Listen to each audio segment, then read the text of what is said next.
สัทธาเอ๋ยข้าขอนบนอบนิ้วเถิดใส่เหนือหัวหลวงตาบัว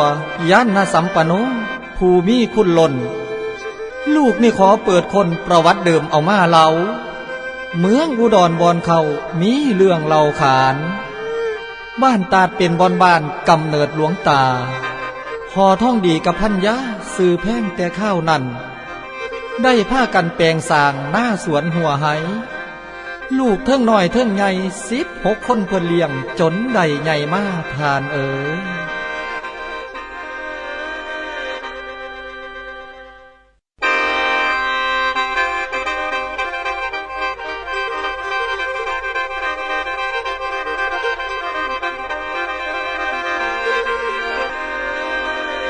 เปิดตำรามาเว้าฟังเบิ่งเอาพวกพ่อแม่ฟังเบิ่งเอาตั้งแต่ผักเริ่มเป็นนอเบี้ยคือเริ่มสิปงใบให้ได้น้องสร้างเพือกเนาป่าไม้มาได้คู่วังหลวงชาวประชาทั้งกลวงได้แห่น้ำห้อยสั่งเมื่อนี้ขอย่ออ้างวางโตสมมุติว่าพอท้องดีนี่นะตื่นขึ้นมาแต่เศร้ามาความเบากับแม่แพงนี่นา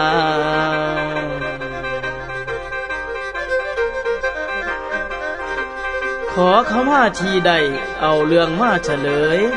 เคยมาเป็นก่อนล้ำแต่งเป็นคำเบาเพราะอย่าเข็นเว้นอย่าเข่าสนองน้ำให้เป็นบาปพานุ่มกราบแล้วจึงเบาเอาเรื่องยกมาทันเลยสมมุติโตผู้ขาก็คือพ่อท่องดีมีพันยาคือแม่แพงอยู่กินกันมาโดนจนบ่ได้ลูกน้ำกัน16 คนอาชีพก็เฮ็ดให้เฮ็ดหน้าอยู่บ้านตาดอำเภอเมืองอุดรเฮานี่ละเท้าตะเว้นก็สูงท่วมปลายไม้ขึ้นมาแล้วอีจันดีบักลาอีนางมันป่านใดจึงสิพากันลุกออกไปให้ไปนาลูกล่องให้ล่องหน้ามาหลายมือแล้วเขากะสิล่าสิเมื่อยตีออกไปสวยเนกะสร้างเขาถอมันก็แม่นความเจ้าอยู่ดอกเท้าแต่ว่าลูกบัวน่ะออกไปหน้าตั้งแต่บ่ทันแจ้งพูนป่านนี้บ่หิวข้าวบ่แห้งละบ่อีพ่ออีแม่แม่นพวกเจ้าพากันจมอีหยังแต่เช้าแต่เสี้ยวแท้เดี๋ยวนี้มันบ่แม่นจุม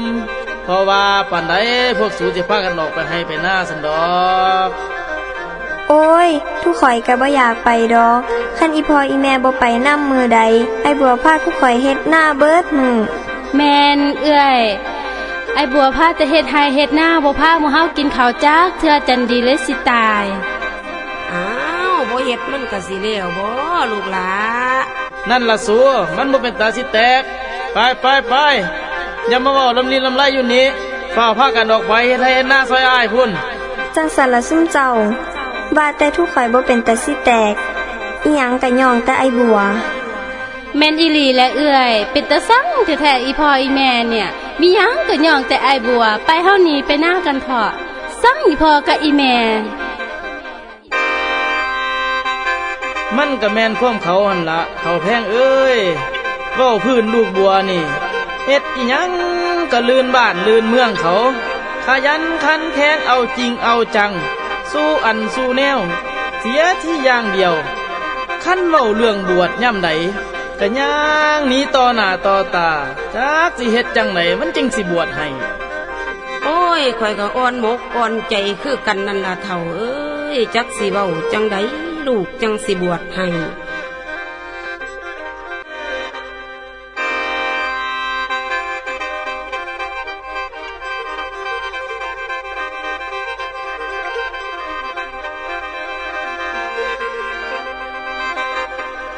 ผัวเมียคล้องเฮืองได้หลายปีขามลวงมีลูกไข่พอยห่วงเปรียบก็คือดังบ่วงขันควงจองใส่กันหัวใจพ่อแม่นั้นฝันไปไว้เพียงดาวมีลูกสาวกระทอมมาไว้เพิงผ้าบาดข้าวให้ม มีลูกชายก็หมายได้หาผ้าไตรมาให้เบียงอยากเห็นชายผ้าเหลืองอยากเห็นเมืองสันฟ้าภายหน้าบาดหาตาย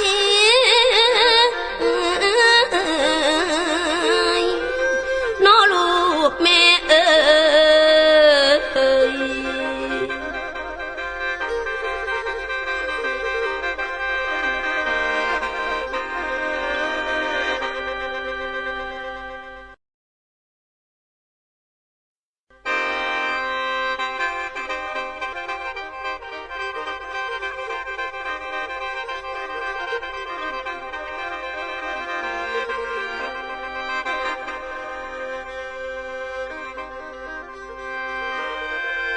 ศรัทธา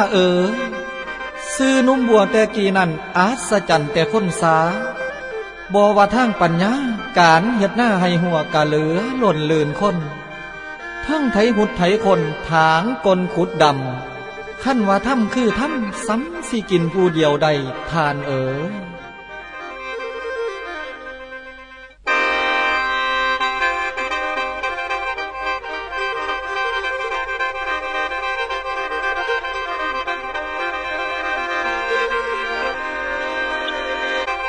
เกิดเป็นไส้บ่หมายให้ผู้ใดเกิดเรื่องต่างๆเฮ็ดอีหยังสู่อย่างบ่สมหวังปล่อยไว้ให้คนใดว่าเอาดีน้องเฮาขาดหน้าตั้งแต่เศร้าจนควายเศร้าไปหลายโตบักเขาโง่เขากอมอีแลบักเขาตูพากันบุกพากันสู่บูนาเอาจนว่าสิเมิดแห้งอ่อนลา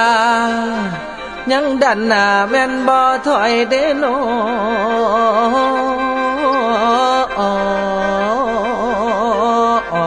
เด้โนนี่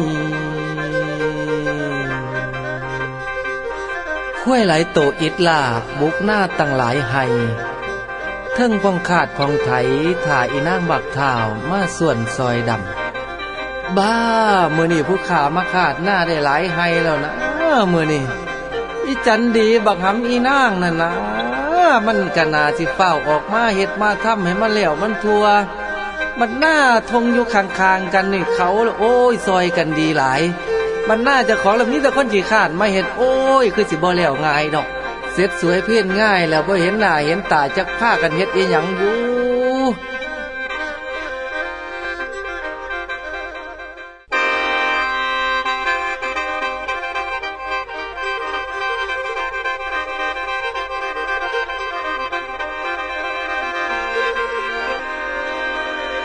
มาถึงหน้ายามแจ้งย่องแยงตั้งทางขึ้นเถียงหน้าแต่งกองเข้าป่าปิ่งแจ้วบองจัดใส่ผ้าตั้งท่าห่วงเอิ้นพี่มากินหูได้ยินเสียงชายจมไฟฟุ้มวาวอ้ายลงนาแต่ยามเศร้าเฮามาบัดสวยแก่อุกใจเด้ยาแม่ท้องนั่งหิวจอยจอยทั้งยันอ้ายดาเอา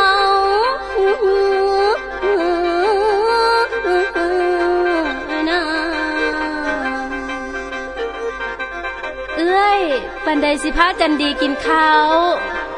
เฮ็ดแนวกินแล้วไปน้องล้าเอื้อยหิวข้าวแล้วเฝ้าเอิ้นไอ้บัวขึ้นมากินข้าวเร็วแล้วเฮาค่อยลงไปดำหน้า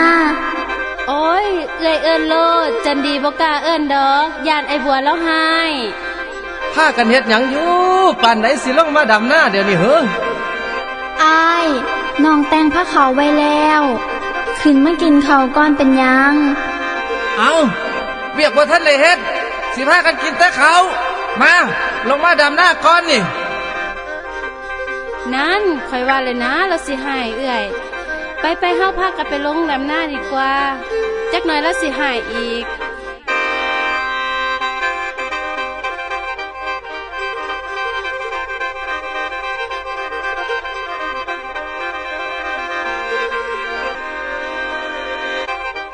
มาขัดขืนใดย้อนเก่งใจผู้เป็นพี่แนวพี่ชายผู้นี้เกินบ้านลื่นมือเฮ็ดอีหยังทุกเรื่องเฮ็ดอย่างจริงจังเว้าอีหยังบ่มีเคยสิเปลี่ยนแปลงคำเว้าเกินเวลากินข้าวคนหิวจนท้องจองพี่บัวพาโมน้องดันหน้าลำไปจักบักขุดก้นไงจักกี่ให้แต่ผ้าดำฝนตกห้ำทั้งหนาวเอาว่าจนคิงดังย้ำแดดเผาเป็นไฟยางได้แต่ข้างอ่อนเอวเวียกบ่ทันได้แล้วบ่พาน้องแม่ลาพักษา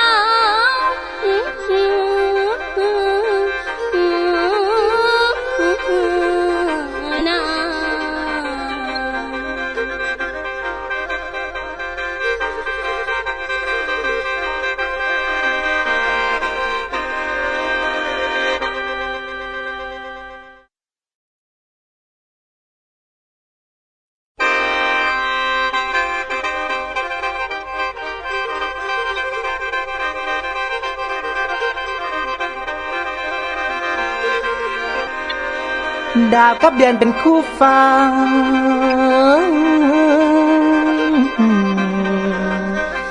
คืองาเป็นหมู่ทัวส่วนว่าทางหนุ่มบัวมีหนุ่มเถิงเป็นเสี้ยวแก้วที่ใจนั้นบ่ต่างกันเดียโนสว่างคนนี้ว่านั้นเป็นคนมันขยันการวางจากงานยามใดกะแวะไปดอมเมาแวะไปเงินกินข้าวนำกันแล้วหาเที่ยวพ่อผู้สา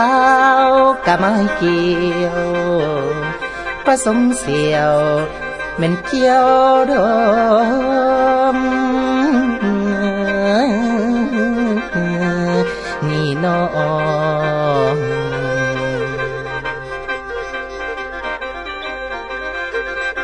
หนุ่มถึงคิดบวชให้แทนคุณพ่อแม่ส่วนหนุ่มบัวคิดตั้งแต่อยากมีเมียแนบซ้อนบ่หมายให้ห่มเหลืองบ้าบัวปีนี้เฮาตั้งใจว่าสิบวชแทนคุณพ่อกับแม่ตัวสิบวชนำเฮาบ่เฮ้ยเสียวโอ้ยเฮาบ่บวชดอกเถิงเว้าซื่อๆซะเดี๋ยวนี้เฮากำลังมักสาวบ่บวชดอกสิเอาเมียจังได๋ก็บวชบ่ได้คันบ่ได้เมียนี่ตายแท้ๆบวชบ่ได้ดอกเถิงอ้าวกะบวชก่อนจักพรรษาจังก็สึกออกมาเอาก็ได้ตัวภาษาเมียซื่อๆนี่เพื่อนเอ้ยบ่ได้ดอกเถิงข้าแต่บวชผู้สาวก็เอาผัวก่อนเท่านั้นแล้วคือจังใส่ไว้นั่นล่ะบ่ไปยามจักเทื่อหมาคาบไปกินซ้ำ เอาคันตัวคิดจังสั่นก็ตามใจเนาะเสียวเนาะแต่ว่าฮู้ปีนี้จังได๋ก็ต้องบวชแทนคุณพ่อกับแม่แท้ๆล่ะบวชอีหลีอีหลอนี่ล่ะเฮ้ยเสียวสองหนุ่มนี่กำลังคุยอีหยังกันอยู่น้อได้ยินแต่ว่าบวชใส่ผู้ใดสิบวชข่อยนี่ล่ะพ่อใหญ่สิบวชสิบวชอีหลีบ่มาให้พ่อใหญ่เบิ่งลายมือเนี่ยนะเอ้า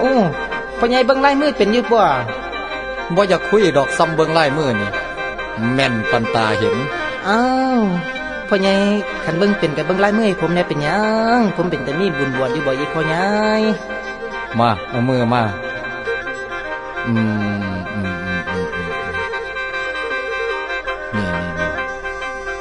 จ้างก็บ่ได้บวชจ้างก็บ่ได้บวชลายมือจังสี่จ้างก็บ่ได้บวช เอ้าพ่อตู้คันเบิ่งแม่นอีหลีก็เบิ่งให้ข่อยนำแน่มันเป็นแต่ได้เมียน้ำบ้านน้ำเมืองเขาบ่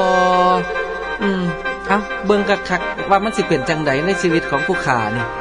ใสมากันสิให้เบิ่งอีหลีก็ได้นี่ผู้นี่ได้บวชแท้ได้บวชแท้ โอ้ยพ่อตู้เจ้าเบิ่งผิดนี่เบิ่งถูกเดี๋ยวนี้ลายมือข่อยนี่นะ มามันสิผิดจังไดนี่เห็นบ่นี่เส้นบวชขึ้นเจียกเพียกเลยเห็นบ่ได้บวชแท้ได้บวชแท้แน่นอนเร็วๆนี่ละ เจ้าจังไหนจังเมื่อยข่อยว่าข่อยสิได้บวชนะ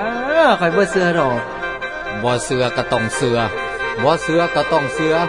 โอ้ยข่อยว่าจังสิพ่อตู้ข่อยว่าสิเอาเมียเร็วๆนี่ล่ะ สิเอาเมียจ้างก็บ่ได้นี่เห็นบ่เส้นบวชขึ้นเจียกเพียกได้บวชแท้บวชแท้แน่นอนคันสิเอาเมียจ้างก็บ่ได้บวชแท้แน่นอนไว้ๆนี่ละ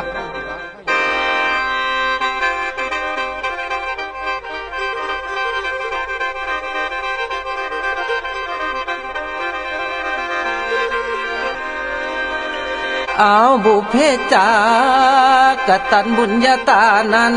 พละบุญแต่เขากี่บารมีแต่ศาสตร์ก่อนโอ้ยบ่อาจตัดเป็นทอนบ่อาจฮ้อนใส่บังฝังทิมว่าใส่ให้เดโนนุ่มบัวคิดอยากได้ละนุ่มบัวคิดอยากได้เนื้อคู่มาเคียงหอ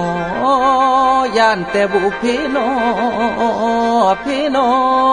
จองไม้พาห่างยังนำทางกลับขึ้นบ้านทรมานเอาคักแน่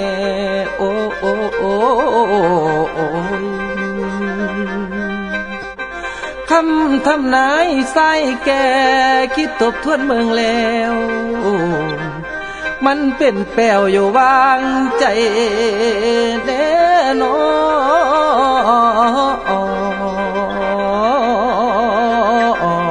นเดนอนี่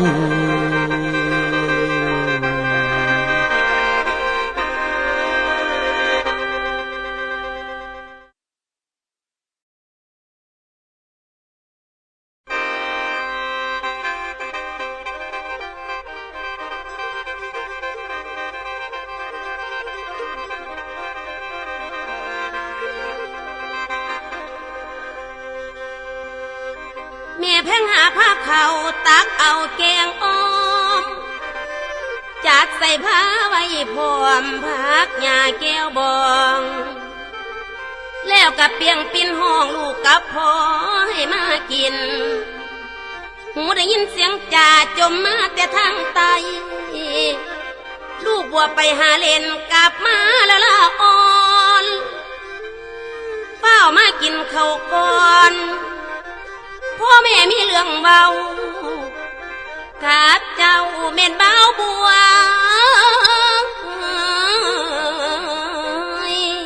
ลูกเอ้ย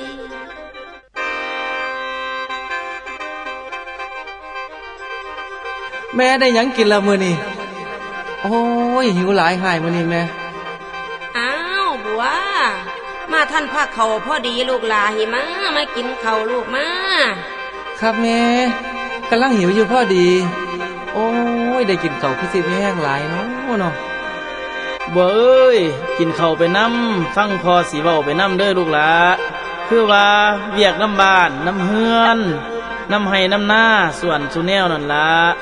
พ่อกับแม่วางใจเจ้าได้กว่าลูกทุกคนเจ้าบ่เคยเฮ็ดให้พ่อแม่ผิดหวังนอกจากเรื่องบวชเท่านั้นละพอว่าต้องมาไว้เสียเวลาดอกพอลูกบอกหลายเทื่อหลายที่แล้วว่านั่นลูกบ่บวชเป็นตายไล่ดีจังได้ลูกกับบ่บวชกันยังว่าสิเอาเมียได้ยินบ่เดี๋ยวนี้พอจักสิบวชให้มันได้อีหยังดอกนี่ก็ได้บัวลูกเป็นหยังคือเว้าจังซั่น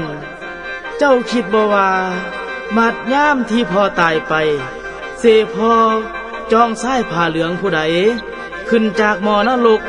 มีลูกชายก็ซ้ำบ่มี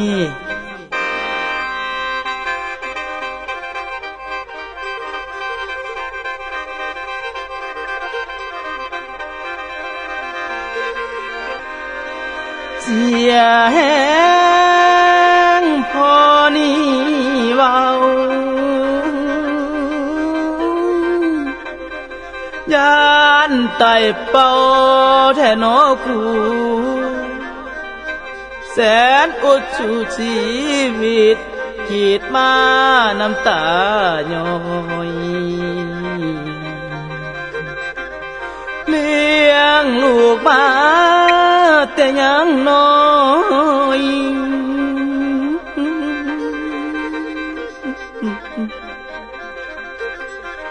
เลี้ยงลูกมาแต่ยังน้อย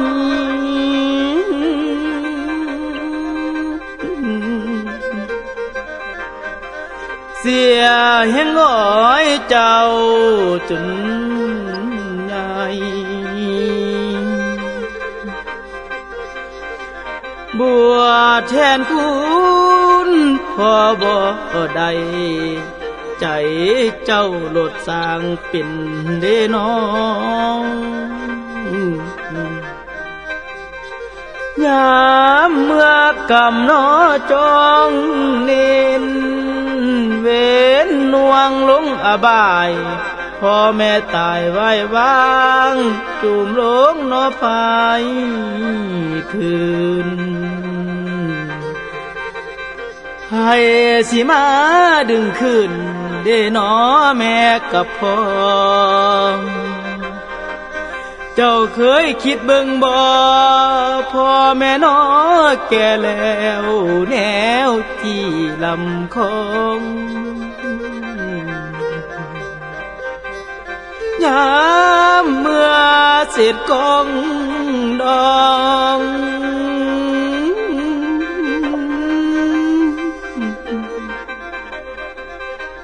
ยามเมื่อเสร็จกองดอง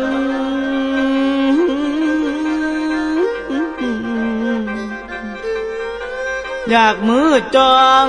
สายผ้าเหลืองหนีจากเมืองนาโลกลวงไปเมืองฟ้าบ่เหลือตนเนบ่ลาสั่งมาจ่าได้ง่ายง่ายให้พ่อตายก่อนบ่เจ้าขุนเท่าหูจังสินลูกพ่อเอ่ย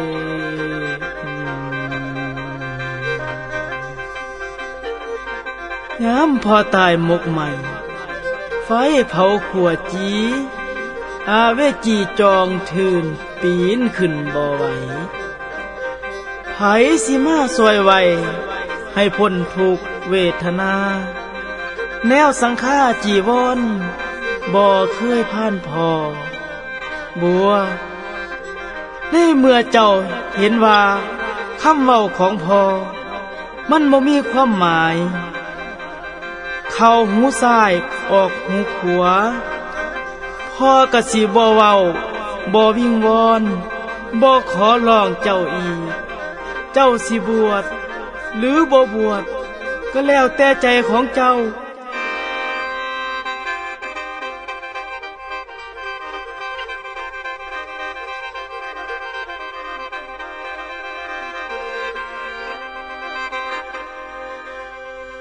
แม่เพ่งเอามือขัวสาวน้ำผัวอยู่ไว้อดเอาเด้อเจ้าอย่าให้อดเอาไว้เจ้าอย่าสั่งเอาขันตีเป็นที่ตั้งยังกะสร้างให้อดเอาลูกของเฮาบ่ทันคิดพินิจดูบ่ทันหูอย่าได้คุณลูกหายโวยวายอดไว้ก่อน เป็นตอนสายเลือดไหลอาบแก้มลงเต็มแผ่นดินความหวังยังบ่สิ้นลูกยังหินติดตองเฮาทั้งสองยังมีทางบาดวางถึงเขาพี่พลามีก็คงพอใช้ผ้าเหลืองลูกเจ้า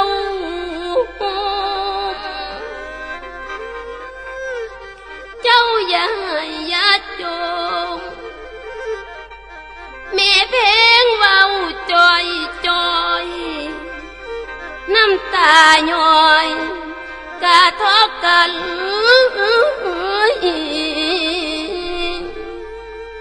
นกพ่อเอ๋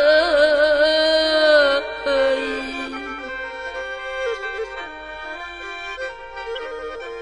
เฒ่าเอ้ยลูกบ่เต็มใจพร้อมเข้าสู่บรรพชาวาสนาของเฮากะแต่งมาเพียงนี้แม่นสิโสกี่ให้น้ำตากะเสียเป้าหอดย่ำตายกะเผาทิ่มดูไว้ปาสาดีหายกะสร้างมันดอกเผาเว้าไปก็ได้ท่อเว้าลูกเขาก็บ่เอาใจเฮาดอกเฒ่าเอ้ยอายคือบ่บวชให้อีพ่อกับแม่จักปีแดอายบ่ดูตนเพิ่นบ่อย่าฟ้าเว้าหยังในตอนนี้ทอจันดีบักหำอีนางเอ้ยพวกเจ้าพากันเบิ่งพ่อกับแม่ให้ดีเด้อย่ำอ้ายบ่อยู่นั่นเบิ่งดีๆเด้อน้องเด้อเบิ่งพ่อกับแม่เด้อไปไสก็สร้างอ้ายทอจันดีบักหำอีนางพวกเจ้าบ่ต้องหัวซ่าอ้ายดอกอ้ายไปตามทางของอ้ายดอกมันสิไปล่มไปตายทางไหนก็ปล่อยมันไปโลดจันดีคนบ่คิดนำพ่อนำแม่เว้ากับมันก็เสียน้ำลายซื่อพ่อแม่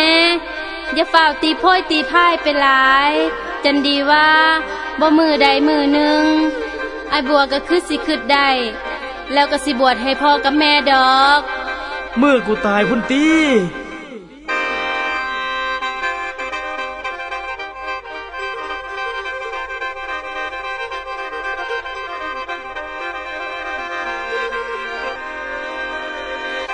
จันดีได้แต่โอกะสันโอโนพี่สาวจันดีมาสร้างพ่อเธอน้ออายโพดในใจพ่อแม่ปากบ่ได้ใจพี่ซึ่งมาเป็นป่านบ่เห็นคุณน้อพ่อแม่โตผู้คอยเลี้ยงเว้ากะเถียงอ้อยกะหายมาเสียดายสายสงาโอ้ยได้น้องคือบ่สมเพศนาผู้คอยอ่อนและเหนียววนแม่ผู้ยำข้าวปอนพ่อผู้ปอนอาหารจักบ่หวานหรือข้าวจนใหญ่มาเป็นเท้าบัดถึงข้าวของใดอาศัยบุญซ้อนเพิ่งกับละเลิงเลาะเล่นบ่เห็นจอยค่าคู่ป้าให้พ่อแม่วุ่นคมคุณบ่มีหวังจันดีมองน้ำหลังสร้างล้มไปเตือนอายขอให้ใช้ของใดกับใจให้น้องเน่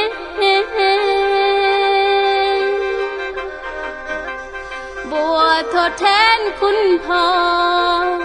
บัวทดแทนคุณแม่สาธุแม่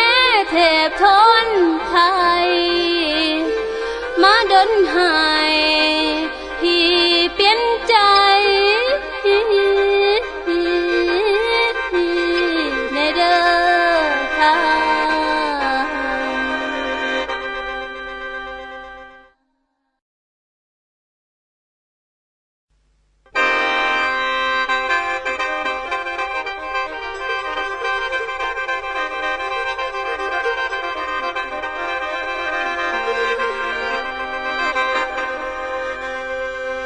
นุ่มบัวมานอนลีสามลาตีพ้นผ่าน ในสมองคืออ่านสงสารสองผู้เฒ่าคอยเว้าอินอ้อยดีน้อพ่อแม่น้ำตาย้อยเที่ยวอ้อยมาดุนมาเลอต้นเดนอเดนอพ่อคิงของข้าวเห็นหมู่เช้าไทยบ้านบวชมาก็คือว่าคือบ่ดับชีวาคือบ่ตายบ่ลมเฮานี่กะดังกันเดนอใจบ่ขาดสะบันตายมับลงท่านใดหนุ่มบัวตัดสินใจด่วนจ่าดอมการโซบวชแทนคุณทานตามใจพ่อกับแม่แม่นสิตายแล้วแต่บวชแทนคุณเถื่อนี้ดีหายบ่ว่าหยังน้อ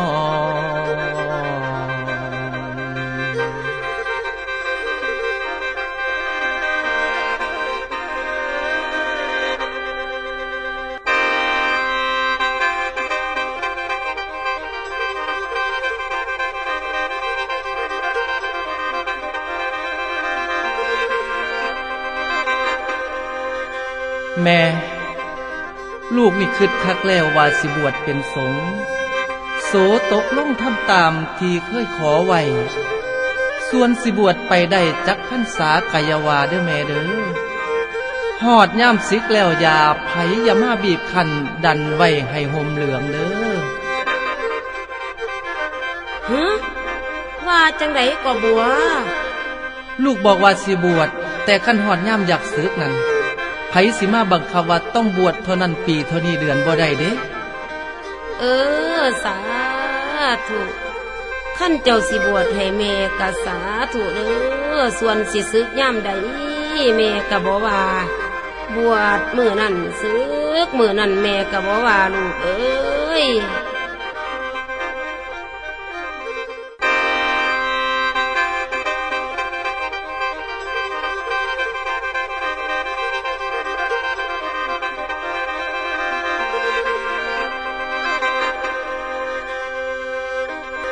แม่เพลงได้แต่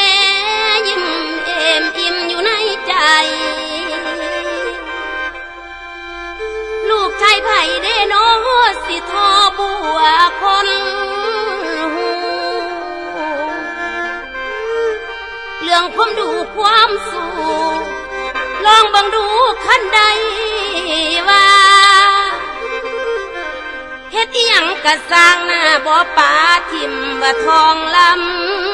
ำถือสัจจาเลิศลำทำทุกสิ่งกิ่งใจ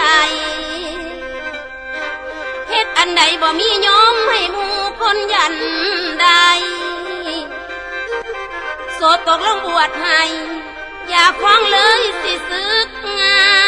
ยหูหัวใจลูกชายแม่แพงพออยากก่อนหลอนยิ้มอยู่ผู้เดียวลูกแม่เอ้ย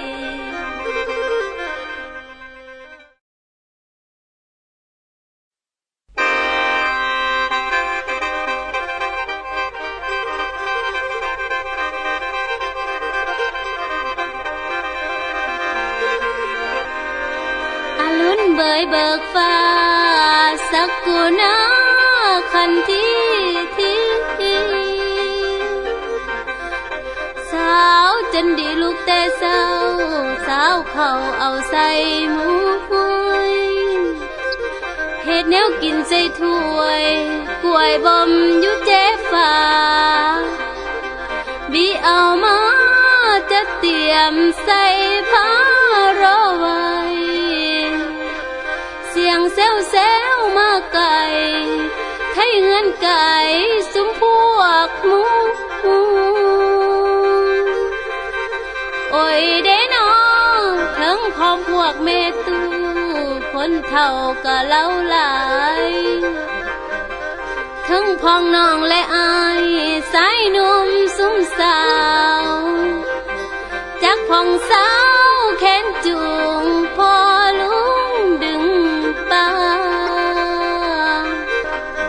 พากันมายังบ้านจัดงานมือบุญใหญ่โอ้ยมือชายไทยครบถ้วนสมควรได้ห่มเหลืองจันดีพ่อหูเรื่องในเรื่องควรจัดการเตรียมอาหารรอรับสู่อันให้มันพร้อมหมู่ก็มาไล่ล้อมแซวซุ้มจุ่มกันโซโอยโอ้ยเด้น้องซุ้มผู้สาวเบาซ้ำหน่อยคอยได้ซอยกันจัดผ้าหมากถักคันบักหันฟื้นเผาอยู่ในครัวในเตาเป่าไฟจนควันกุมเฮ็ดแนวกินเอามาจุ่มซุ้มกันกองสนานเซลกันแต่เศร้าวันเตาแม่ลาแตงบุญ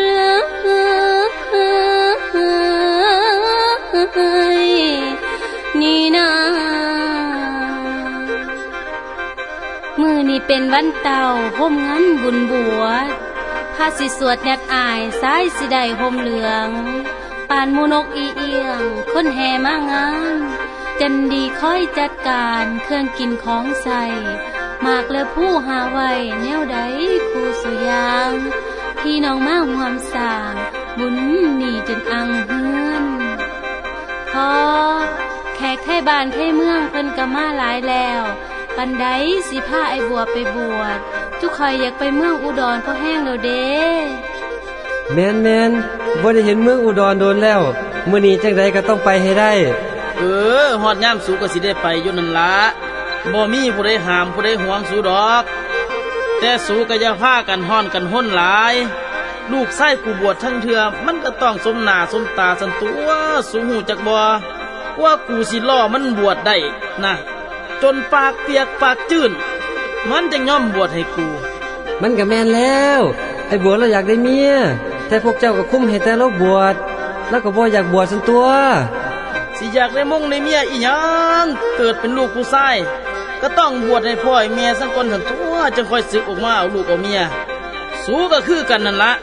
พ่อแม่เลี้ยงมาผ้าใหญ่ยากสำไหนบ่พากันหูจักแต่มักสาวหูจักแต่อยากได้เมียจักผ้าเหลืองเป็นจังไดบ่พากันหูจักจ้อย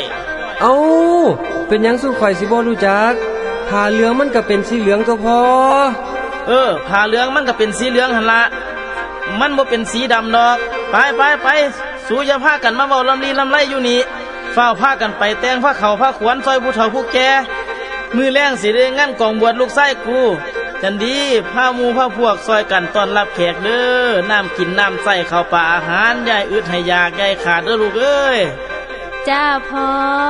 บ่ต้องเป็นห่วงดอกจันดีสิพาหมู่พวกไปจัดการเดี๋ยวนี้ละห้วยแม่สูนี่ไปทางไหนน้อเสื้อสาดอาสนะเตรียมไว้ครบแล้วบ่แนวสิได้อุ้มได้หอบไปแห่นาคมื้ออื่นเนี่ยห้วยบ่แม่นไปยืนเทแลอยู่พุ่นบ่น้อจันดีบาดนี้แม่มึงอ่ะ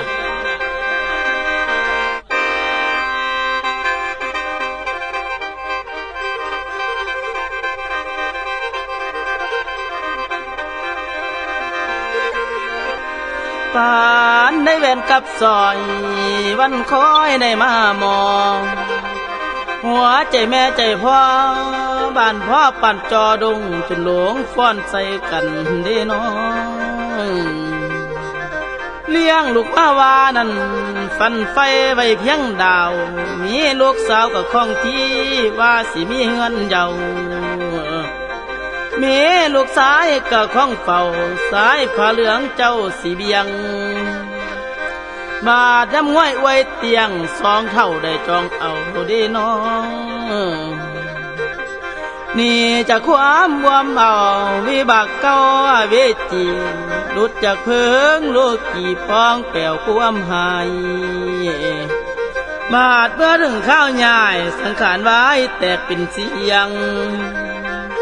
สายผ้าเหลืองสีจองเทือนดึงขึ้นสู่แดนเด้น้องเวมันเม้นทินแควนพื้นแผ่นไผ่สวรรค์ท้องดีฝันลอยลอยอินอ้อยละไม่ยิ้มลูกใส่เฮาบ่ไล่ทิมของพระองค์ตั้งแต่เก่าจันดีเอ้ยแจ่มเจ้าแม่แพงเอ้ยข่อยแลเจ้าสมใจแล้วโคสวน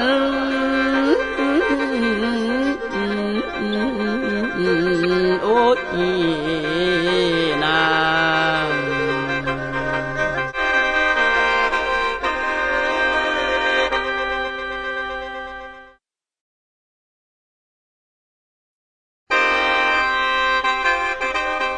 หลังจากนั้นหนุ่มบัวก็ได้เข้าอุปสมบทณที่วัดโยธานิมิตรอำเภอเมืองจังหวัดอุดรธานีโดยมีเจ้าคณะพระธรรมเจดีย์เป็นพระอุปชายะพ่อได้เข้าบวชเรียนเขียนอ่านพระบัวก็ได้ตั้งใจศึกษาค้นคว้าพระธรรมจนเกิดความทราบซึ่งเป็นยิ่งนักจังได้ตั้งใจเอาไว้ว่าจบปริญญา3ย่ามใดสิออกธุดงค์กรรมฐานแต่ก็ยังสงสัยอยู่ว่าพระอรหันต์ในยุคปัจจุบันสิยังคงมีอยู่บ่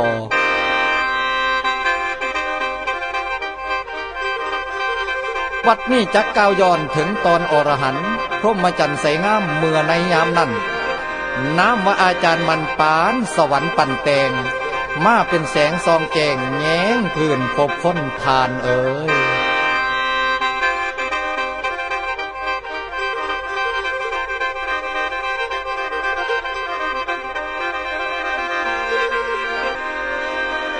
กันเวลาบ่คงที่วันเดือนปีนับมือเปลี่ยนสังขารคนนับมือเหียนเวียนย้ายเข้าใส่หลุมกระดูกกองจุ่มกุมสุมอยู่บ่มีถอยไผผู้คอยทำดีกะเรามีคนยองไผผู้คองทำหายย้ำตายเขากะว่าเทิงพ้องสมนำหน้ามาตายซาแท้หาสูสัวหรือดีไผกะหูแจ้งอยู่ในจิตต่างกะมีความคิดบ่หลายคงน้อยไผผู้ความดีหน่อยก็คือกอยอยู่กลางป่ามีราคาบ่ทอเข่าอยู่ในเหล้าที่คาห้องอยากได้ดีนั่นก็ต้องดูเหตุความดีบ่อยากมีความทุกข์อย่าทำความหายถึงข้าวเพเสยายดับมาหลายลมลงคืนความดีเฮาสิจองขึ้นความหายสิจองลงไผทำซัวสิอวยโคงลงจุมอเวกีไผผู้ทำความดีสิล่วงไปเมืองฟาง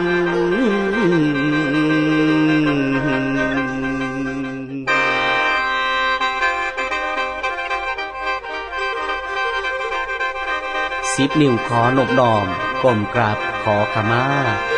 ล่ำถึงอรหันตาบาปกรรมอย่าน้ำตองเคาะอย่าเข็นเว้นอย่าของสนองน้ำให้เป็นบาปขมากราบต่อท่านอาจารย์มั่นก่อนสิไข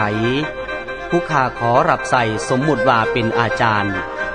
อรหันต์ผู้มีญาณส่องแย่งเห็นแจงการแสดงขั้นผิดเพี้ยนผู้เขียนก่อนขอน้อมกราบอย่าให้บาปแลนของสนองหนาวจองถึงผู้ขาทอนสาธุสมมุติโตอัตมาก็คืออาจารย์มันบวชตามครองของพระพุทธศาสนามาก็เป็นเวลาหลายฝ่าลาปีเป็นพระผู้ปฏิบัติดีปฏิบัติชอบเอาธรรมเป็นที่ตั้งเคร่งในสมาธิจงกรมกรรมฐานจนสามารถเอาชนะมูกิเลสมวลมานมาได้อย่างขาวสะอาดจังได้เป็นที่ศรัทธาของบรรดาญาติโยมตลอดจนพระสงฆ์องค์เจ้าโดยทั่วไปเอาละ นี่ก็ใกล้สิเข้าพรรษาแล้วอาตมาธุดงค์ผ่านมาทางจังหวัดเชียงใหม่พอดีปีนี้สิแวะเข้าจำพรรษาที่วัดธรรมเจดีย์เบิ่งก่อนนะ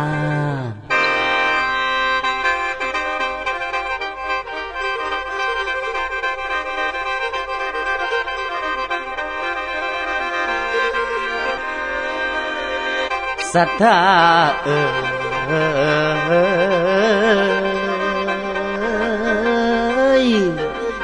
นิพพานังปรมังสุขังสุขอีหยังสิเทียมเท่านิพพานเฮาสิพ้นผ่านบ่มีแล้วนิพพานสุขเที่ยงแท้บ่แวย่วยอวยเอียงขั้นไผได้ต่อเตียงสิเอ็มอินอยู่ในสุข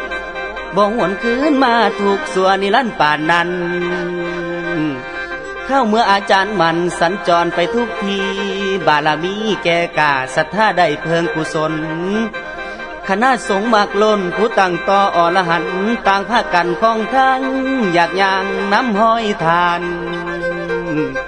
พระอาจารย์กะข้องแจ้งแสดงธรรมเศร้าคำโอ้ยกองทัพทำจังใดเรื่องลุงหุงใสผู้ขามารับใส่สมมุติใส่บัดย้ำล้ำแสดงเป็นจอมทำเคาะกรรมอย่านำเกี่ยว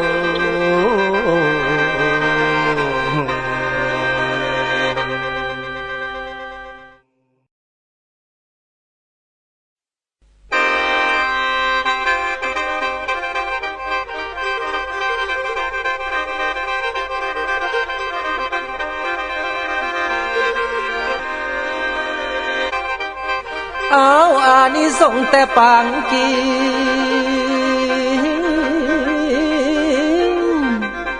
อานิสงส์แต่ปางกีบารมีแต่ศาสตร์ก่อนพระบัวถือสังวรของพระพุทธเจ้าแลงเศร้าได้หินตองดีน้องปฏิบัติถูกต้องตามห้องของทรงหวังสิไปทุดงเมื่อเรียนจบแล้วใจประสงค์ดวงแก้วแวววาวเดินใสสองเปรียบแสงทองอันเลิศล้ำเปรียบแสงทองอันเลิศล้ำพระธรรมท่านพุทธองค์เดโน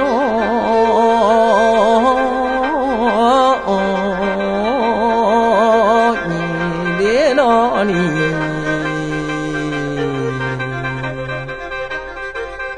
บ้าอาตมาได้มีโอกาสเรียนปริยธรรมต่ออยู่วัดเจดีย์หลวงเชียงใหม่นับว่าเป็นบุญเหลือเกินที่พระอาจารย์มันท่านได้มาพักอยู่วัดนี่สัวข้าวอาตมารู้สึกว่ามีความศรัทธาเลื่อมใสพระองค์นี้เป็นยิ่งนะมื้อนี้บ่ฮู้ว่าท่านออกบิณฑบาตสายใดน้ออยากฮู้จักเด้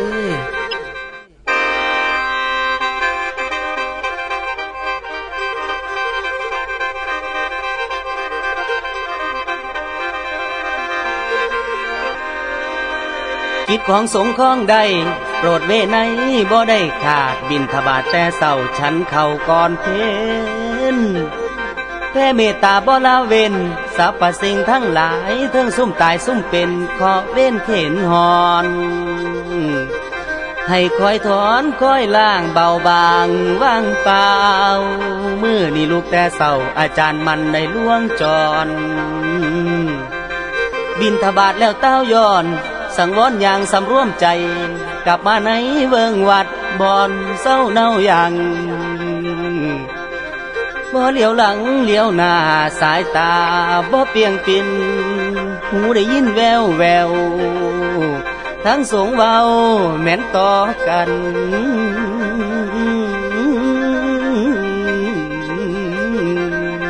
นี่น้อ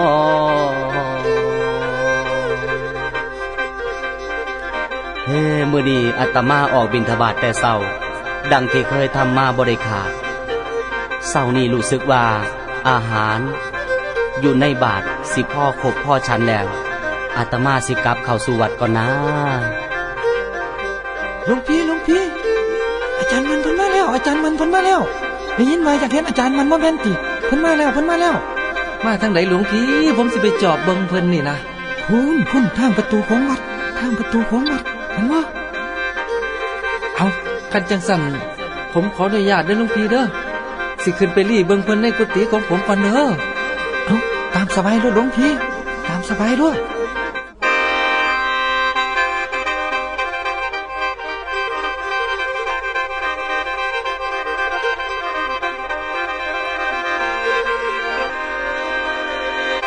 เอาพาผู้เอาไว้ว่าฟังบ่พอเขาเลยหอดทียองแยงมานั่งลีในห้องซองเมืองทางจนว่าอาปากค้างเห็นท่านยังสำรวมกายมนุษย์ไม่ควรคิดพินิจดูไปยังทานมองอาจารย์ผู้น้ำมันอาศจรรย์จนโตสันนี่ละน้ออรหันต์หัวใจมันหำมองขันดังกล้องมาเถื่อเห็น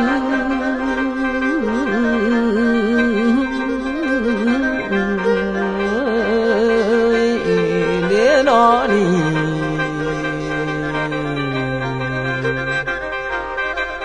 บ้านี่บ่เพิ่นว่าพระอรหันต์เบิ่งการไปการมากันยางโอ้ยมาเป็นตะอ่อนซ่อนเบิ่งแล้ว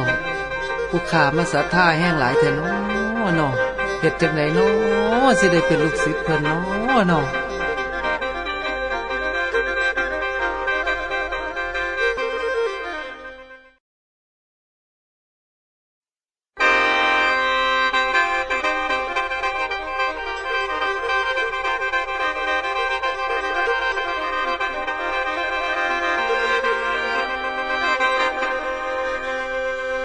จบปริญญาเด้อ3แล้ว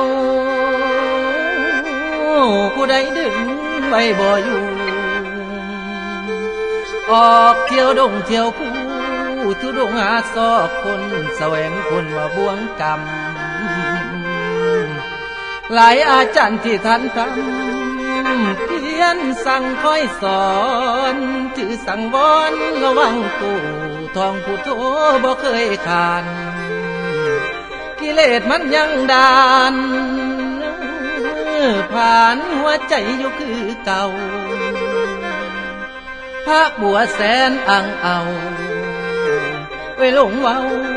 อยู่ผู้เดียวเด้นอ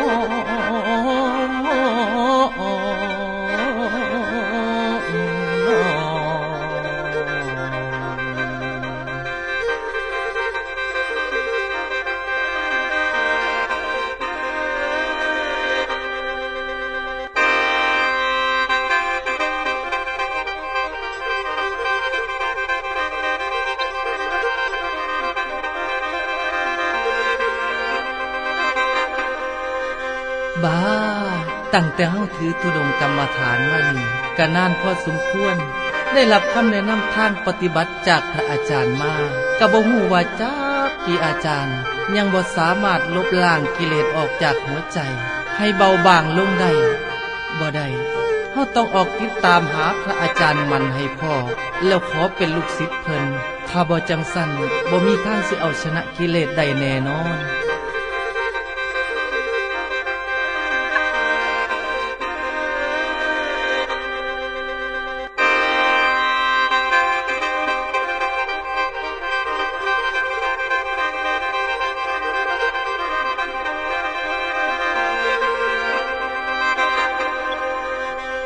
ข้าว่าอาจารย์มันไปทางใดคันใดกินเดนอว่าแม้นปีนแผ่นดินออกน้ำหาสอบคนบางครั้งจนอ่อนใจเดนอจากโคราชจนว่าได้ถึงทินเมืองอุดรเที่ยวแหลมร้อนนอนวัดลัดมาตามดาวเดินทางยาวสาวทางใหญ่จนหอดเมืองหนองคายฤดูใหญ่มันผันเปลี่ยน จากกี่ปีกี่เดือนถึงสกลจนว่าหูมองเนาทันพระอาจารย์เดโน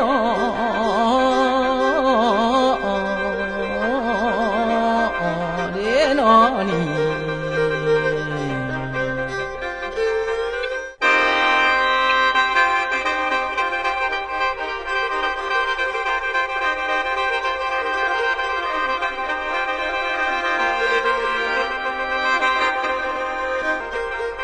อาตมาออกติดตามหาพระอาจารย์มันจนมาได้หูข่าวว่าท่านมาพักอยู่วัดบ้านน้ามนแห่งนี้ล่ะเอาเถอะเป็นตายให้ดีจังไดก็ตามมื้อนี้อาตมาสิล้อมเข้าไปขอเป็นลูกศิษย์ของท่านสักก่อนนะ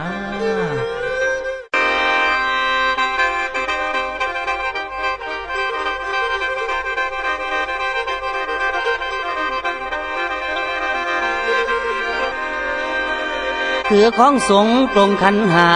ภาวนาบ่เว้นวางจนเห็นธรรมกระจ่างหูไปถึงแก่นแท้ดีให้คู่สุจีตกถึงยามระว่างนี้ออกมาอย่างจงกรมกำหนดลมหายใจท่องพุทโธนะโมตังฟังเสียงดังเข้ามาใกล้เสียงไพน้อเข้ามาแวงหูว่าคนคักแน่แม่นไผมาอยู่หันอาจารย์มันได้หินตอง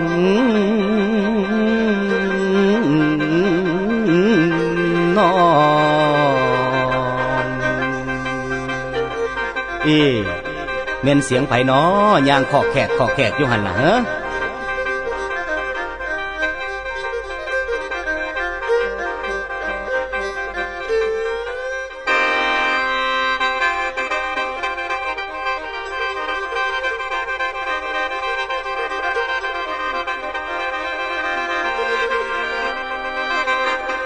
พระบัวเอาตนเขาในอาลามมาฮอดทีเดโนเลี้ยวงวกพุ่นงวกพี่หัวใจเต้นอยู่บ่เศร้าปากก็ได้แต่เว้า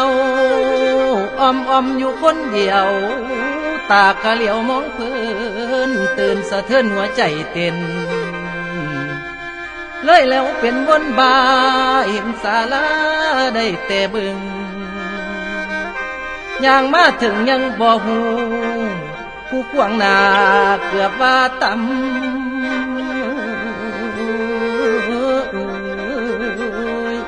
เด้นอน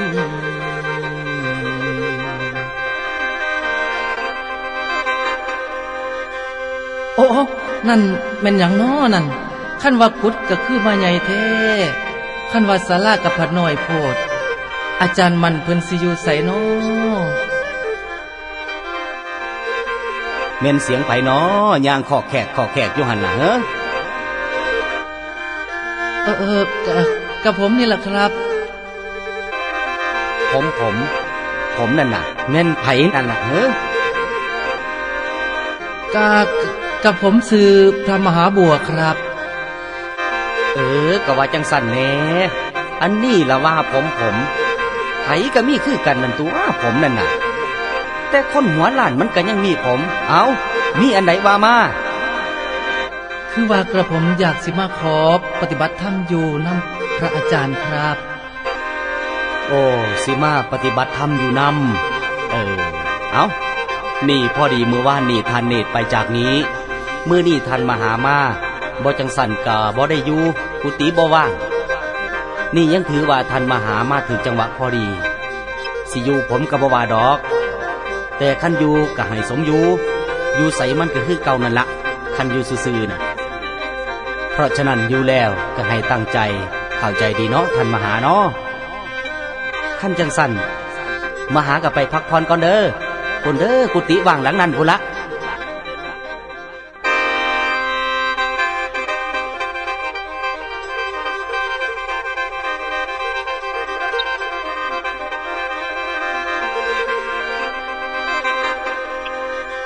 พระบัวดีใจล้นจนคือผิวได้แหวงบ่เสียแห้งดันดนจนมาพ่อโผพาน เริ่มศึกษาจากท่านคิดอ่านในสมองใส่ปัญญาติตองฟองตุดงกับปานนั้นสิทธิ์ของอาจารย์มันฝันใจไปวิปัญหามีคือบ่พอก็ขอให้ท่านแจ้งดีโนอยากเห็นคำสองแจ้งกระแสแห่งจิตใจติดอยู่ในสมาธิคิดว่าเป็นทางคนหาพรรษาแต่ลงสุนเพราะป่านคนหลงป่าเลยบ่เกิดปัญญาหาทางหลุดลี้พ้นกิเลสล้นกะบ่จางเดโนอาจารย์ได้ซอยล่างชี้ชัดให้มองเห็นยกประเด็นทางคำสองนำทางแจง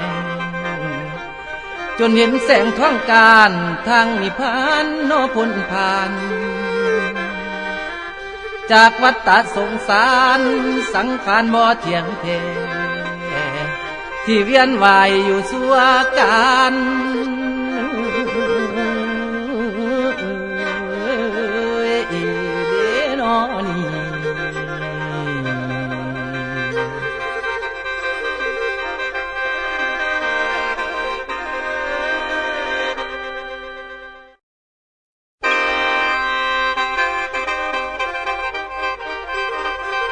ญาติโยมเอ๋ยหลังจากได้พบท่านอาจารย์ผู้ทรงศีลต่อให้ปีนผู้ผาป่าดงพุ่งกวงทะเลหลวงขวงนาดงนากสิพาพระบัวภาวนากรรมฐานบ่เว้นอยากเห็นแค่แต่นิพพานสมาธิดานก็เลยเกิดบังตาบังปัญญาความคิดให้อยู่พ่อเพียงนั้น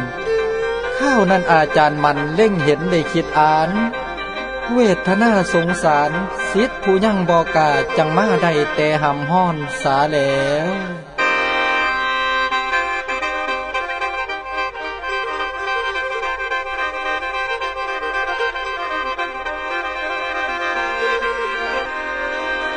กิเลสหยุดดุดพ้นกระโมนแห่งอ่อนละหันอัศจรรย์แต่ทางธรรมส่องน้ำเห็นแจ้งเปรียบคือแสงพวยพุ่งจากทางสูงลงทางล่างย่อมเห็นทางบอนมองข้องทางวางสิไปให้ได้โนอาจารย์มันฮับไว้น้อยใหญ่คณะศิษย์ต่างจริตทางธรรมต่างกรรมต่างความรู้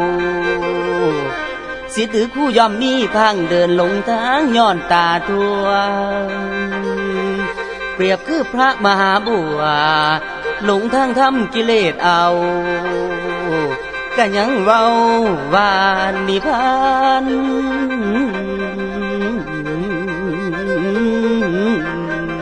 นา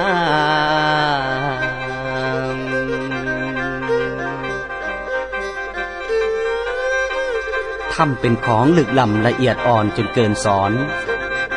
ไผบ่ถึงสังวรบ่มีทางแจงผู้แสวงทางผลลังค้นยังหลงว่าสมาธิเป็นปัญญาผ้าโตลุดหลีกแล้วจนถึงแก้วแก่นนิพพานนับแต่อาตมาได้รับเอาพระมหาบัวมาเป็นลูกศิษย์ลูกหาดูทานกระเคร่งขัดปฏิบัติธรรมกันยังเอาเป็นเอาตายหลายปีมานี่อาตมาหูสึกว่าพระมหาบัวกำลังหลงอยู่ในความสุขแห่งสมาธิ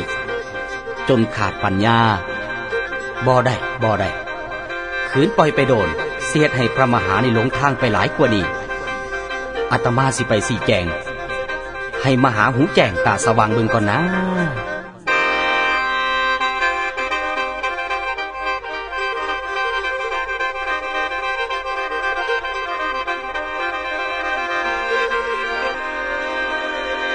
สีตีนยังมีฟังภาษาอย่างนอพ่อใหญ่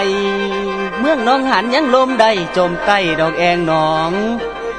คนเฮ็ดหยังก็ย่อมต้องมีถูกและมีผิดย้อนปัญญาความคิดต่างกันหลายหน่อยไผผู้เฮียนมาหน่อยปัญญาย่อมสิบ่ไผเฮียนหลายนั่นบ่ปัญญาย่อมสิเลือนไหลอาจารย์มันนั่นได้ เป็นพระอรหันต์ทานกับคนคือกันแต่ปัญญาทานถ้าจนมาหลุดพ้นมนทินอันเปื้อนด่างจนเห็นธรรมกะจางย้อนความเพียรเฮียนหำหูจนเห็นแจ้งผู้สุขี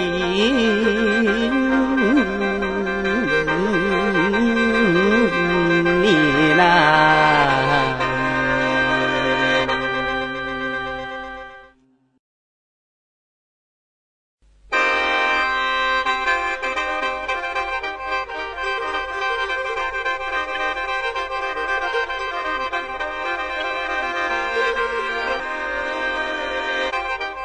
นับแต่มาเพียรพำ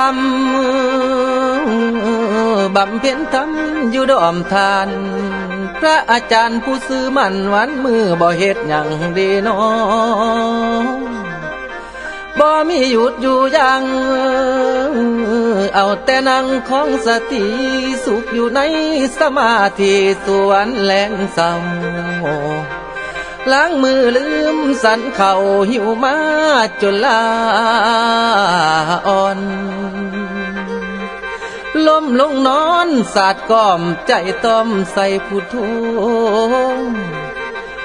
ความสุขของโจโกบ่เห็นโง่ของตัว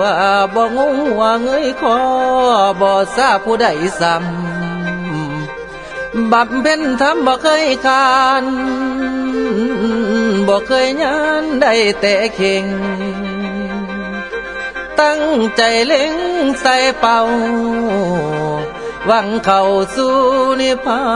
นสู่นิพพาน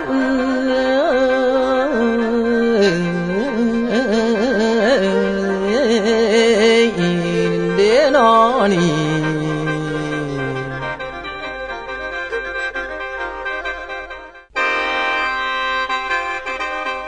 พระบัวนั่งข้อหม้อใจจอในสติ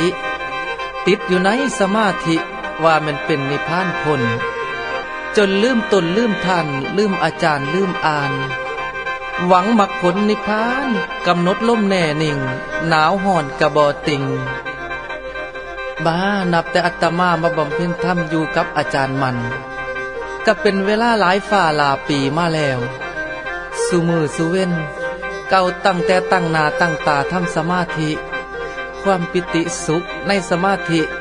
ก็นับมือทวีขึ้นเรื่อยๆนี่บ่คือความปิติสุขที่เอิ้นว่านิพพานสมามีความสุขคักแท้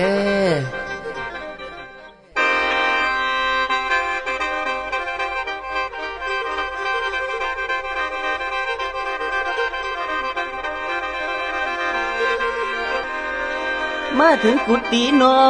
ยงอยแค้มอยู่แจมปาอาจารย์มันบ่ซาเลยขึ้นซองดูเดนอในดวงจิตคิดหูพระบัวอยู่ในกุฏิกำลังทำสมาธิบ่ติ่งสงบนิ่งอาจารย์มองซ้อมสิ่งเลี้ยงดูพ่อหูวางสิทธิ์กำลังพวงบ้าปัญญาตื่นบ่ตื่นตนบ่อาจหลุดดีพ้นหนทางแห่งโลกีย้อนว่ามีความหลงอิ่มเต็มกับแนวหายจุดที่หมายยังไกลเยินเดินลงทางสังมาต่างโอ้ยท่านสิหูเมื่อคางบ่เดนอท่านพระบัว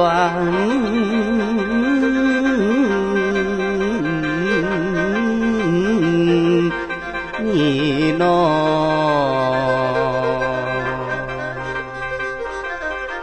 พระบัวนั่งแน่นิ่งสงบอยู่ในกุฏภาวนาคล่องผุดเพื่อหวังทางแจง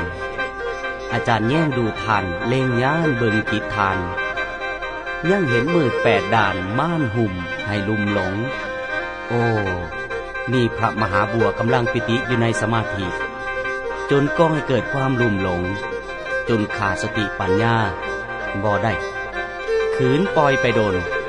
สิเหตุให้ทานมหาเดินหลงทางไปหลายกว่านี้ จำเป็นอาตมาต้องปลุกท่านมหาขึ้นมาสี่แจงอธิบาย ให้ตื่นจากความลุ่มหลงนั่นสะก่อน ท่านมหาบัวท่านมหา ครับอาจารย์ อาจารย์มาแต่ย่ามใดกับผมว่าท่านได้สังเกตครับ โอ้ยกระพึ่งมาหอดนี่ละเป็นจังได้ในใจของท่านมหาเนี่ยสบายดีอยู่บ่ สบายดีอยู่ และก็สงบดีอยู่ครับกระผม อ้าวแล้วท่านสินอนตายอยู่จังสันบ่หือมหาท่านหูบ่ว่าสุขในสมาธิน่ะมันคือศีลค่าแขวสมาธิก็คือศีลค่าแขวมันสุขสำใดท่านหูบ่แล้วก็หูอีกบ่ว่าสมาธิเทิงแทงนั่นแหละคือสมุทัยเทิงแทงคันบ่ท่านหูก็ให้หูจักไว้ซะ อ้าวอาจารย์คือว่าจังสั่นสมาธิมันสิเป็นตัวสมุทัยไปได้จังไดอาจารย์มาสั่งว่าแท้ ความจริงมันเป็นจังสันเสียให้ว่าจังไดล่ะท่านมหา เอาคันอาจารย์ว่าสมาธิเป็นตัวสมุทัยแล้วสัมมาสมาธิสิให้เดินไปทางไหนละพระอาจารย์ ฟังดีๆมหาสัมมาสมาธิมันบ่แม่นสมาธิตายนอนตายอยู่จังซี่สมาธิของพระพุทธเจ้าก็คือสมาธิต้องหู้สมาธิปัญญาต้องหู้ปัญญาอันนี้มันเอาสมาธิเป็นนิพพานเลยมันบ่แม่นมันบ่ถูกนี่มันบ้าสมาธิสมาธินอนตายอยู่จังซี่บ่เป็นสัมมาสมาธิเอาเว้ามามึงดูเว้ามา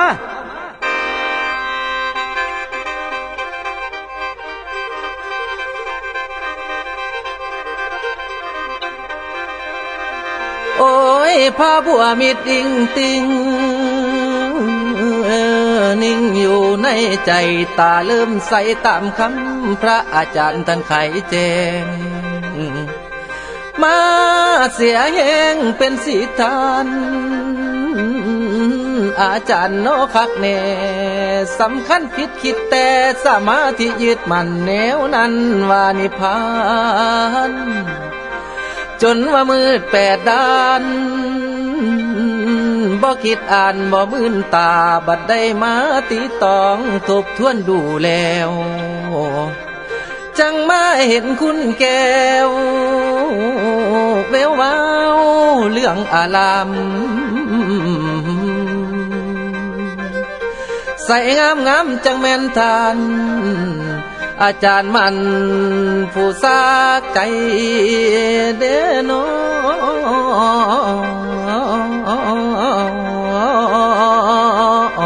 เดโนนี่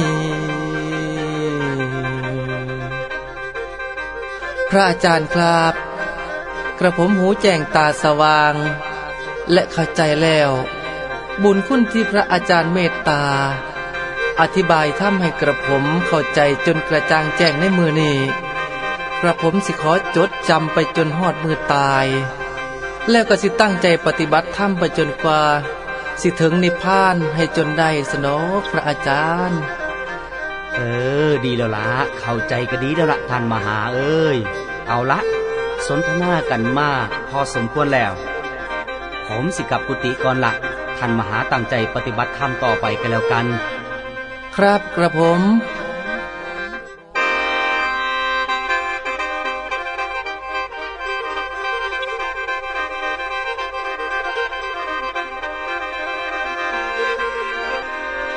พระบัวแนมนำกลคนโน้นี่จังแม่นพระผู้แสนเลิศล้ำพระธรรมคำแผ่นดินดีโน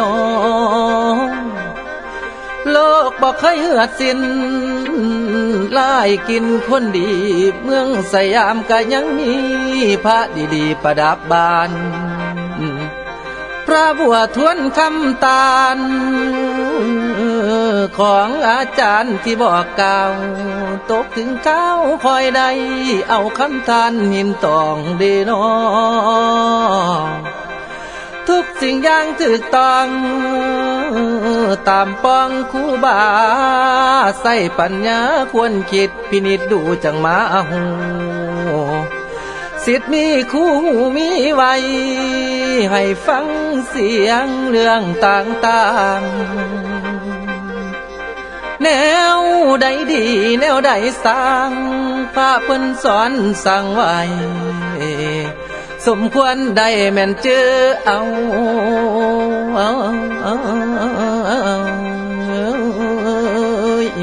เด้อนอนี่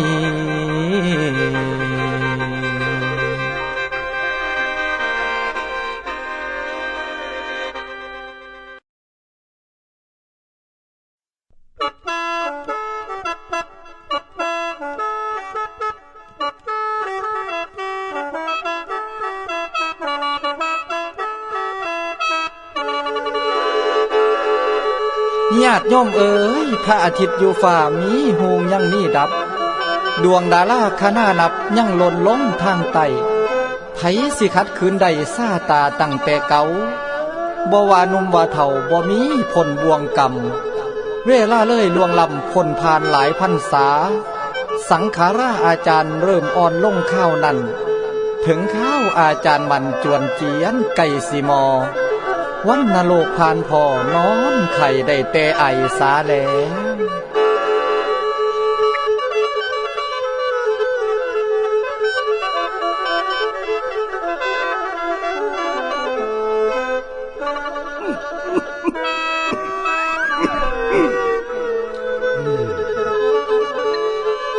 ศรัทธา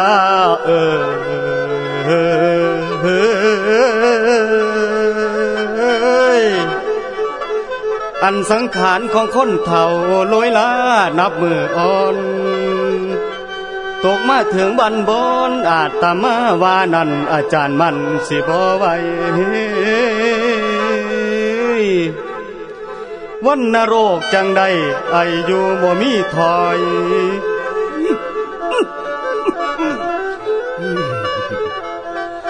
โอ้ยวันนโรคจังได้อายุบ่มีถอยลูกศิษย์ค่อยหายา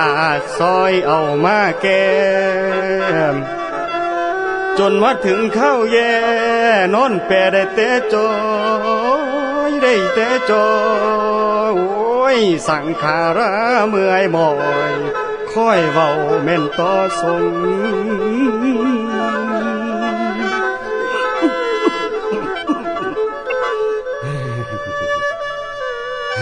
ท่านทั้งหลายเอ้ยถ้าผมตายไปแล้ว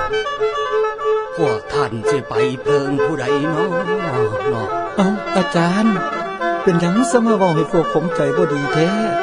อาจารย์บ่เป็นอีหยังดอกจังไดพวกผมก็สิไปหาหวานหายามารักษาอาจารย์ต้องหายต้องเศร้าเฮ้ยส่งใจบ่ดีแล้วล่ะ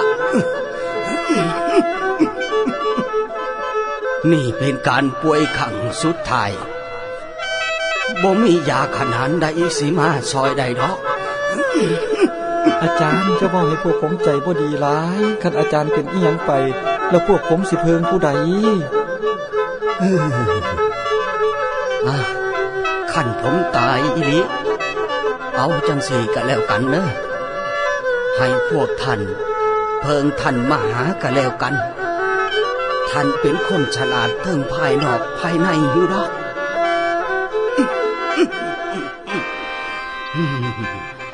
โอ้ยส่งใจบ่ดีแล้วล่ะพระอาจารย์คือว่าจังสั้นขั้นขาดพระอาจารย์ไปแล้วพวกผมสิอยู่จังใดอาจารย์เนี่ยก็เป็นจังซันบายมาซอยบังอาจารย์แน่อาจารย์คือเป็นจังซันอาจารย์มาหาอาจารย์ตายแล้วอาจารย์ตายแล้วอาจารย์ตายแล้วอาจารย์ตายแล้วอาจารย์ตายแล้วอาจารย์พระบัวโศกากัน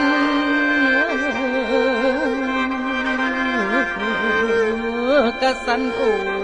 ได้โออาเอามือสาวใส่ท่านอาจารย์มันผู้ ชราสังขารท่านอ่อนลาจนเสียงลายังคอยสอนทั้งห้องนอนหลับตาพ้องจ่าดอมตาลอวสานจวนมากไกลลมหายใจก็เริ่มคอยภาพบัวคอยเนียงคันกระสันห้องกองน้ำตาดีโนลาตีมืดมนฟ้า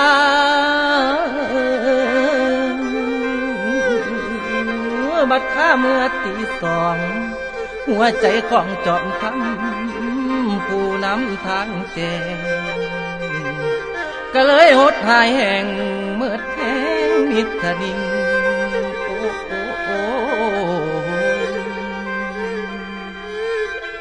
นอนสงบแน่นิ่งใต้จอยอ้อยบ่คืนพระบัวให้สะ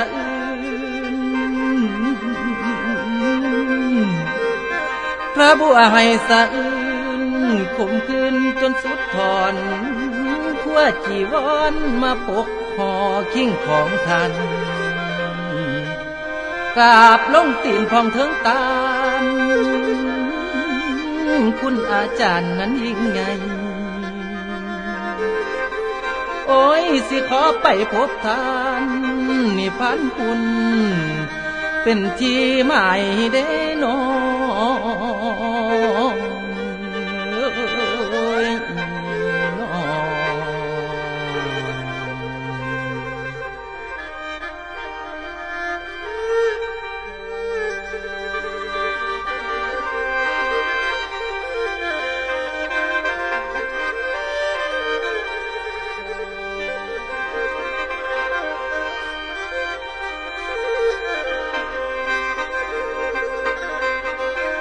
พ่อปันสุริยันมอดดับลงกลางอากาศ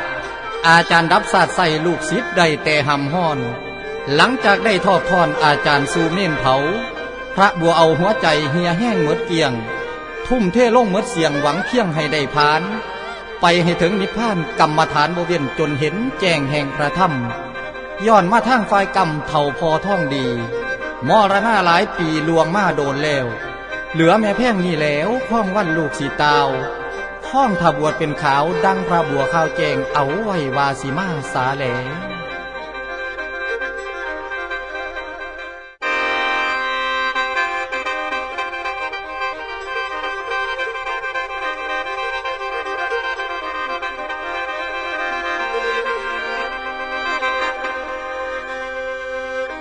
แม่แพงลอยลาเท่า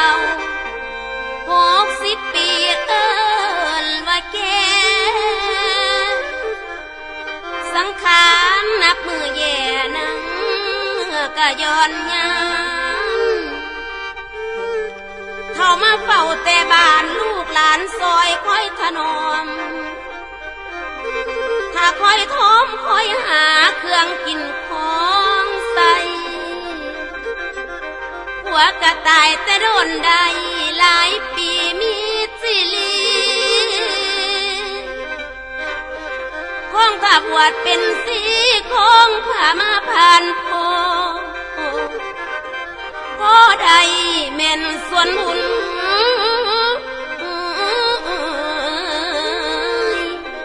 นี่นอ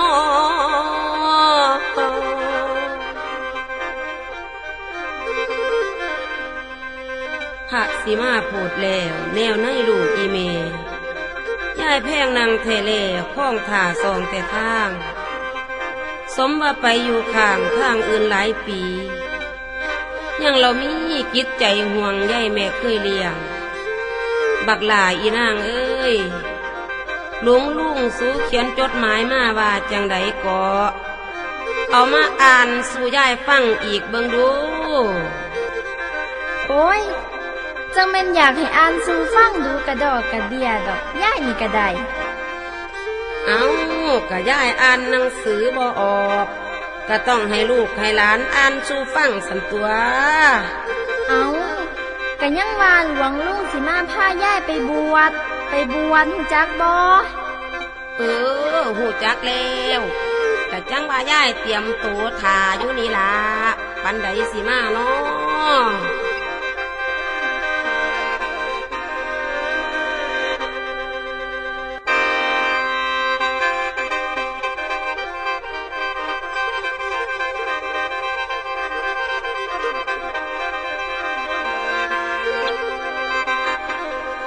พระบัวขึ้นมาบานเฮือนสารน้อยโยมแม่เห็นแล้วนั่งแท้แล้วได้แต่ปงดีโนจังมันสงสารทรงพระองค์ว่าบ่มีผิดนี่ละน้อชีวิตผู้ใดสิหนีพ้นเกิดมาในตอนต้นเป็นเด็กสนอ่อนพ่อแม่ใหญ่มาแล้วกะแก่ของแต่เจ็บป่วยไข้ของใส่แต่ลานดีโนเนื้อหนังย้อนอันตานยานแก่งคือเปียังจะเสทางแอวกองลงข้างบามตากะฟังอีกซ้ำผมเคยดำกะขาวซ้อนพระบัวนั่งลงบอนอาสนะแม่แต่งไว้จังมาได้แม่นก้าวถามเดโน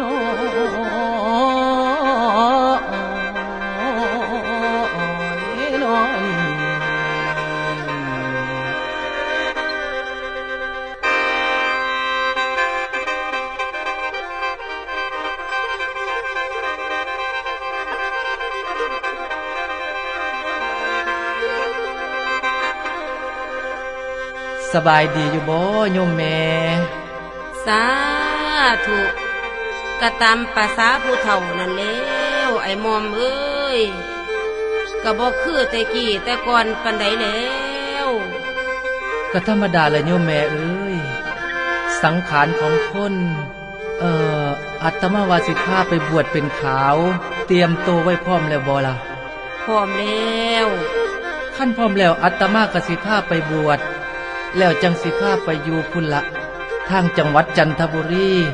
เพื่อว่าสิได้บ่มีสัญญาอารมณ์กับลูกหลานญาติพี่น้องสนอกสาธุก็แล้วแต่สิโปรดสิพายแม่ล่ะไอ้มอมเอ้ย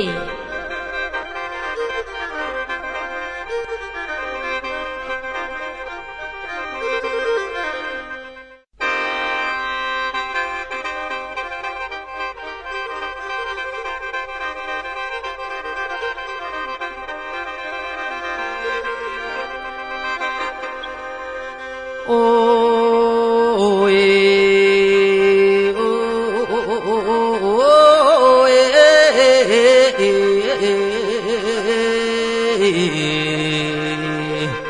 ละเสียงเอ้ยฟังเบิ่งเสียงคนให้หอกจมยามเมื่อสาดลมจมไผสิมาซอยไว้ให้เมืองบ้านแม่นอยู่เย็นให้เมืองบ้านแม่นอยู่เย็นเด้นอ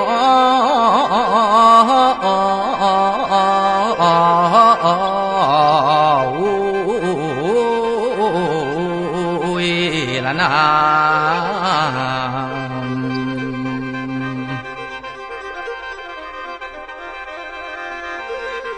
เอามาบัดนี้แผ่นซีดีมันเหลือหน่อยอีกคนคอยถ้าฟังเรื่องล้ำบ่ทันได้เจียงสุดเสียงแต่อย่างใดลูกหลานได้รับใส่ล้ำเรื่องความเป็นมาประวัติของหลวงตาที่ผ่านมาแต่ข่าวกี่สับวลีเลี้ยงลอยไปตามห้อยว่าอกคอยนี่เป็นเพียงเล็กน้อยบ่ทันเสียวว่าเรื่องลาวเว้าแต่เพียงข้าวสิได้ตาวลากันแสนสุกีลำพันวันในมานุหายมาเสียดายเวลาหน่อยคองคอยแต่จอมอยังบ่พอได้หูมันแค่นว่าแก่นสารขออภัยต่อท่านทุกท่านที่ติดตาม หัวใจหักคมคามมาเถื่อย่ำศิลาเจ้าแสนอะไรคุณเท่าผู้ฟังลำได้แต่หำลำก็ยังบ่คุ้มบ่สมท่าว่านั่งฟังย้อนบ่มีบ่อนยังมาอุกอังก็ใจลายอยากบรรยายบทก่อนบ่อนใดที่ยังข้างขั้นแม่นบุญสมสร้างมีมาอีกเถื่อไม่กะสิขอหลับใสลำให้บ่เกียงงอนลำแต่ออกแต่อ่อนทุกตอนของหลวงตาตามประวัติมีมาอ่านดูจนพ่อหูจนมาถึงเข้าสู่เอาเสียงธรรมเป็นที่พึ่งเข้าที่พึ่งหุ่มห่อนจนเมืองบ้านลมสลายเข้าที่ชาติก็หายย่อยยับอับปางหลวงตาบัวได้นำทางซอยสู้จนฟูเฟืองตอนมีสุดเสียเสียงเวลาหากมาทอสิได้ขอพักไว้ข้าวนาถ้าว่าบุญสิลำให้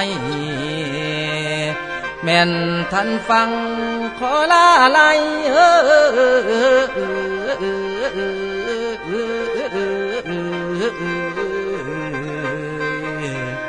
อ๋อ